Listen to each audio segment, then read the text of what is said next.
The Chinese Tier 10 Tech Tree Light Tank is a vehicle that has been very troubled since its release. The vehicle had some of the highest DPM at 3,560. That's crazy good for a light tank. Unfortunately, with no gun depression and very poor armor, it created a super unenjoyable playstyle. And while the mechanic was very nice and it allows you to get unspotted 3 seconds faster and it allows you to see who spotted you, the problem is that your reload is so fast on the vehicle, half the time you're trying to make use of your DPM, but you gotta wait until you're reloaded and then you still got a couple more seconds before you're unspotted. It just didn't work well. While the vehicle wasn't bad, it definitely lacked a lot in the flexibility and especially carrying department. However, Wargaming decided to change a very large portion of this vehicle's gun characteristics. The tank lost 250 damage per minute. That's a lot. It went from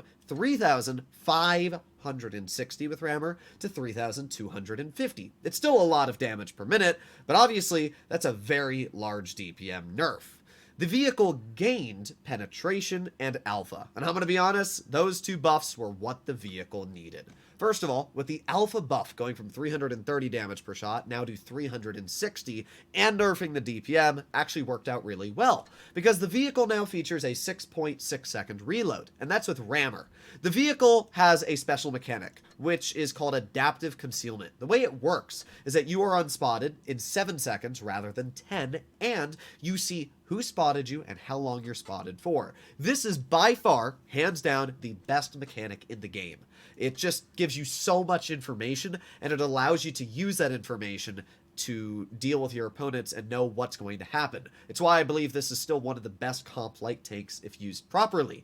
But after the alpha change, the vehicle now has a 6.7 second reload, which means that you're essentially unspotted when you get your shell loaded. So you can just shoot, reload, wait 0.3 seconds, and then poke. Shoot, reload, wait 0.3 seconds. It's incredible. It allows you to work your DPM and you know when you're spotted, which means you are constantly easily out-trading your opponents. The vehicle's alpha just feels fantastic. The reload's great, and the vehicle's pen buff actually made the tank nice, because now it has AP standard instead of APCR, and the heat has quite a bit better penetration as well. I'm actually running rammer on this vehicle, which has been going very, very well to keep the same DPM that I normally would have had previously on the vehicle. So, I have 3 helpings of gameplay for us today. We got a game on Canal, a game on Falls Creek, and we're going to start off with the one on Oasis Palms. These 3 battles are very easily going to showcase how the vehicle plays. There might have been a 4th battle for you guys to see today. Unfortunately, I forgot. I went in the queue,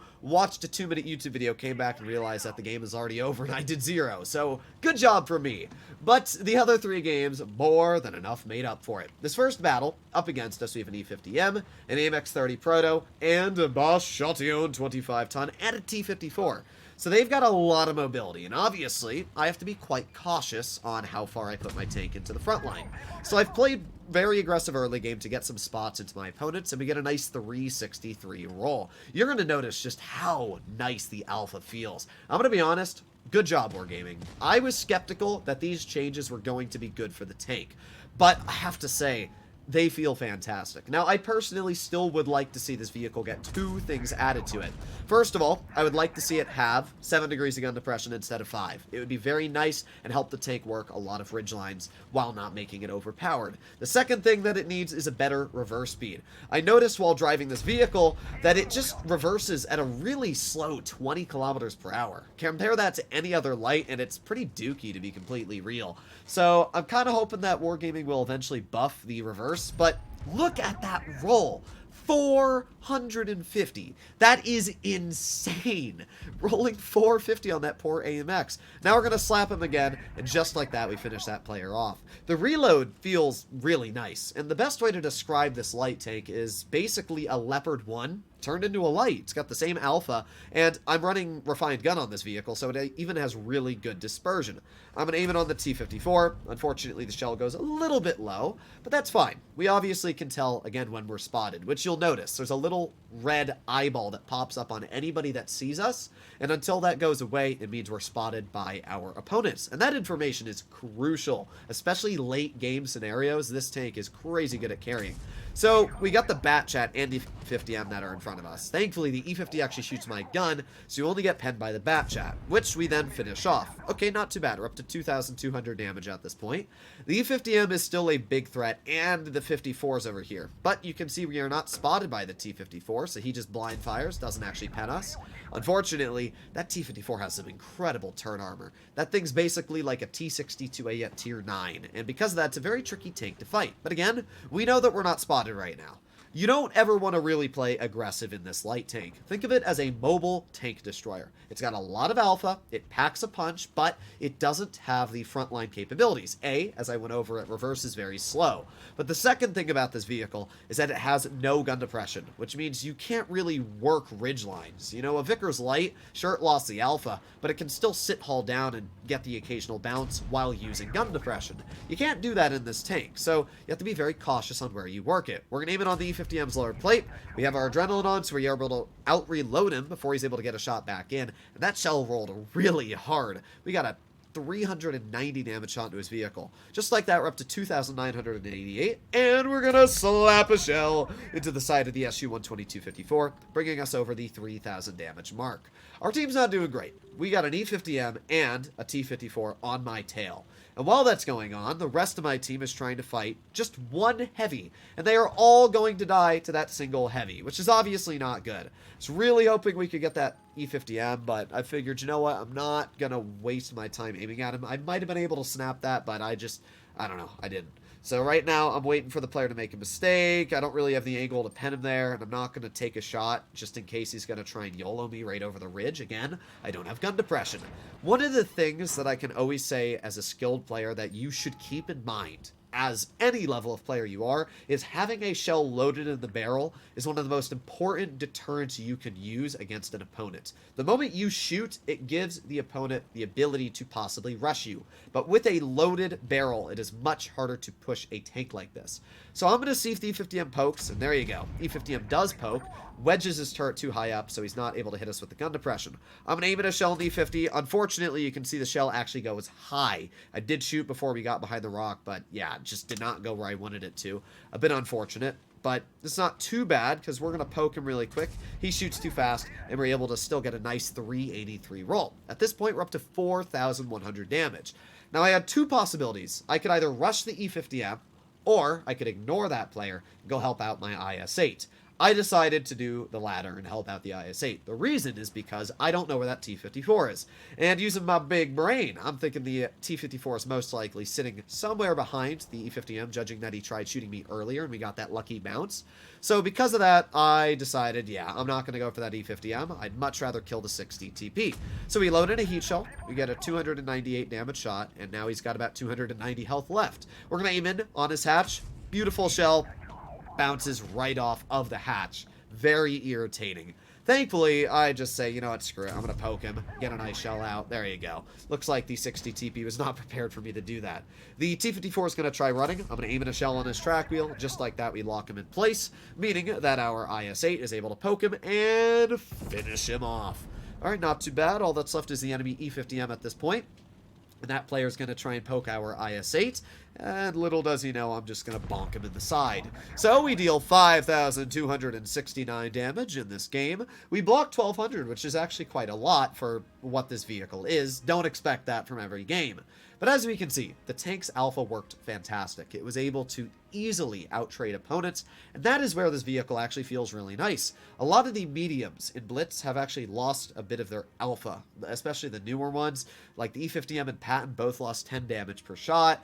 And while the Leopard does hit hard, it's obviously got no armor, so that's not really a hard tank to deal with. So I actually like the way the meta is currently going, with vehicles like this having a really nice alpha just to punch through opponents. So we were able to get a high caliber and my ace on this vehicle, bringing in a very, very succulent 236,000 credits. Let's break into battle number 2, this one being on Falls Creek. This is a great example. This game is literally the perfect example of the adaptive concealment mechanic. I have loved the mechanic that this vehicle has had since it was released into the game. There's a lot of skilled players out there, including comp players, that don't really understand why this mechanic is so good, but being able to know when you're spotted is massive, absolutely massive. I can't tell you how many times I've poked a bush thinking I'm unspotted, and then whoosh, I get shot by a TD or something I didn't even see because I am spotted the whole time. With this tank, that never ever happens. So we get a nice shot into the enemy Sheridan for 407. Just that alpha feels so nice. And you can imagine at this point right now, I'm obviously not going to poke until I'm unspotted, even before when the vehicle had 330 alpha. Because of that, the increased alpha on this vehicle technically does actually give you more effective damage per minute due to the way the spotting works. So we're going to poke the Progetto, aim in a shell on the lower plate. There you go, nice 364 shot. 2 shots for at 770 damage. Okay, well we got the Hori. That's a pretty nasty tank. Again, we can see we're unspotted, so I don't need to worry. I'm going to wait. Yep, WZ. I'm not spotted by him, so I'm going to aim it on the Hori. I can see I can overmatch the engine deck, so we're going to shoot right into the engine deck for a 340 roll. Just like that, we're up to 1100 damage. Already a pretty decent chunk. We got the WZ-132 off to the side. He overpokes, so we get a nice 350 shot. Alright, not too bad. Again, you can see all these light bulbs. The Hori and the WZ have both a light bulb on me. But if we wait, after I shoot, obviously, this Progetto, you're going to notice that the light bulbs all go away, and we're not going to be spotted. Well, I guess I'm going to make a doofus poke on the T-54. But once the T-54's light bulb goes away, we're not spotted anymore. I was hoping the E-75 might poke, but he doesn't. But that's all fine. We get a shell into the side of the T-54 for a 353 roll, and we're up to 2,200 damage. Again, we can see the Hori staring at me, but just like that, I'm unspotted. So we're going to poke the Hori. I'm going to aim it on the lower plate. Bonk. 405 roll. I mean, the tank just feels fantastic. I have to be real. It's very weird to drive a vehicle that was so just misrepresented before to how good it is now. I'm going to wait for this Hori to over-angle. We slam a heat shell right into the side of his tank for 2,858 damage at this point. We got the Sheridan off to the side, the WZ-132 on and the E-75 left, plus a 268 version 4, which we're going to see spotted right in front of us at a pretty unfortunate time. So we're going to keep on going. I'm going to aim it on the side of the Sheridan. Pretty nice slap, but uh-oh, we're spotted, and, well, I'm just going to drive out. I know the V4 is going to shoot me, so I'm just going to wait and aim it on his side armor. He's going to over-angle. There you go. Nice shot to the side of his tank. Even running gun rammer, you can see as long as you have a brain, you will very easily penetrate a tank like the 268 version 4. Don't get me wrong, the vehicle's got really solid armor, but I feel like people make a bigger deal about the tank being overpowered or stuff like that. It's really not that hard of a tank to pen. So we can see the V4 shoots at my teammate, actually manages to bounce him somehow, which is pretty funny. We're going to get a nice shell into the E-75, and at this point I've decided, you know what, I'm just going to poke him. I don't really care if he shoots me, because I have so much DPM with adrenaline on that I can very easily get some good old farm into his tank. So there you go, 3 shots into the E-75, bringing us up to 4,500 damage at this point. We got the E-75 off to the side, aiming. Unfortunately, we're not able to get a shell into that, but we're going to aim at an HE into the rear of the WZ and roll 450. And that's actually the average damage for the HE on this tank, 450. That is insane. With this vehicle, you can easily rip apart anything that you get behind if it's HE-able because of that high alpha. So, second battle, we don't do as well as the first one because we don't get an ace, but I think this game was just as good. We did 5,000 damage, we assisted, and we got some kills. So, not too bad. 97,000 credits and a pretty solid game for the WZ. The final one we're taking a look at is on Canal. And this is once again another different type of game. The first game we played on Oasis, we played aggressive, but not too aggressive. We dismantled our opponents over time. The second game we played was basically frontline poking, waiting for our camo to reset, and then shooting them again. This third game is sniper tank playstyle. This is the game where you're going to stay back, you're going to wait for your opponents to make mistakes, and you're going to farm them for it. So, up against us, we have a Progetto and a T-54. Funny enough, neither of them are going to go to medium side. You can see early I was just spotting, hoping that I might detect something crossing over here. We could get a quick shot off and then back up. But, yeah, odd enough, nothing actually went to medium side. Alrighty then. Well, we can see that the IS-7 is spotted in mid. Unfortunately, I'm not able to do anything to that. We shoot at the side of the IS-8, and it must just have gone right into the spaced armor because it did not pen. We're going to aim it on the lower plate of the IS-7, goes high. This is a bit of an irritating moment. You're going to watch a lot of my shells not go where I want them to. It's pretty irritating down to the fact that I'm running refined gun, I'm sitting still, and these shells are just... they're not liking me. It's weird, too, because, again, I'm running refined gun. I've got, like, 0.7 dispersion, 0.27 dispersion, which is really good, but Oh well, we're aiming on the side of the IS-8. Easy shot into his vehicle. Look at that. 2 shots, we've already done 770. Again, that just feels so nice, being able to roll your opponents that hard. So we got the IS-7, once again aiming a heat shell at the lower plate. Goes high. Every shell in that IS-7 goes high for some reason. And because we're running rammer, there's no chance I'm ever going to pen the IS-7's upper plate unless it actually hits the lower plate. So right now, we're just waiting. We're seeing if anybody makes mistakes. The Leopard's actually going to start bleeding out that IS-7, which is pretty nice. I see the 183 shoots my tune mate, so I'm going to get a slap into the 183 before he's able to back up. And we're up to 1,000 damage at this point. IS-7 is at a pretty decent angle against us, but as you can see, our Leopard's getting some pretty good farm into his tank. So now I'm going to pull over to where the Leopard is, and we're going to see if the IS-7 makes a misplay. He does! There you go. Nice 372 shot. We're up to 1,500 damage. I was hoping just maybe we might be able to slap that IS-7 again, but he pulls forwards before we're actually able to. Okay, well, that's fine, because we got more shots to shoot. We got the IS-8, who backs up, giving us his lower plate, and we get a nice 400 roll. Again, this is a great moment here to showcase the adaptive concealment. I know when I'm spotted. So shooting at that 40.05, I can see I instantly get spotted, and because of that, I'm going to back up, and just like that, we're in cover. So I don't need to worry about being shot, because I know when I'm spotted. Again, I do kind of wish the reverse speed was a bit nicer on the tank, but it's not too bad. We're going to aim in a shell on the M6 Yo. We're up to 2,600 damage, and we got a pretty nice bonking on his vehicle. We're going to aim it on the side of his turret. There you go. 450 roll, bringing us over 3,000 damage at this point. Look at how fast his vehicle's reload is. It feels so nice. 3,500 damage at this point. Okay? We're not done yet. Looks like the Yo is not actually paying too much attention to me, so we're going to load a heat shell, shoot at his hatch. The Yo hatch is such a troll one to pen because of the way it's angled and how the tank moves, but thankfully, we do actually manage to connect a shell. Pretty low roll of 240, but at least it penned. You got the side of the Yo, going to take a shot. Unfortunately, does not go where he wanted it to. But that's fine. We got another shell, and the Yo doesn't seem like he's moving all too much. We're going to aim it again, and there you go. Nice 382 shot. Over 4,000 damage at this point. We're going to aim it on the side of the Yo again. We're going to load a heat shell to make sure it pens, and we finished off that player. IS-7 shoots at me, but we back up so he doesn't get the shot off, and we can also see the 183 in the back. Now, at this point in time, I made a decision. I'm either going to go for the IS-7 or the 183. Because I don't want to possibly get ammo racked, I'm going to go for the IS-7, especially because this guy's a pretty easy farm. I have more hit points, I've got more DPM, and you're going to notice that while my pen isn't great, it's enough to cut through his vehicle frontally. So we're going to put on our heat, we're going to load all those heat shells in. Notice how red it is without heat.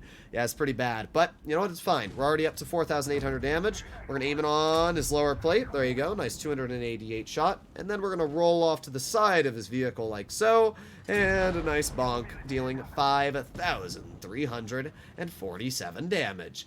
There you go. 3 helpings of gameplay, 3 great battles for the WZ-132-1, and I have to say, this vehicle feels fantastic. I would highly recommend for anybody that likes light tanks and wants to have almost a Leopard 1 incorporated into a light to grind down this line. Wargaming did a fantastic job balancing this tank, which, again, I know sounds crazy, but they did. They did a great job. This is perfect proof that you don't need to make a tank super special to make it fun to play. You just need to make it properly balanced, and this was a much better job. If only they did this when the vehicle was released, it would have had a much better reception. Hopefully you enjoyed today's video, and I'll see you all in the next one. Bye-bye.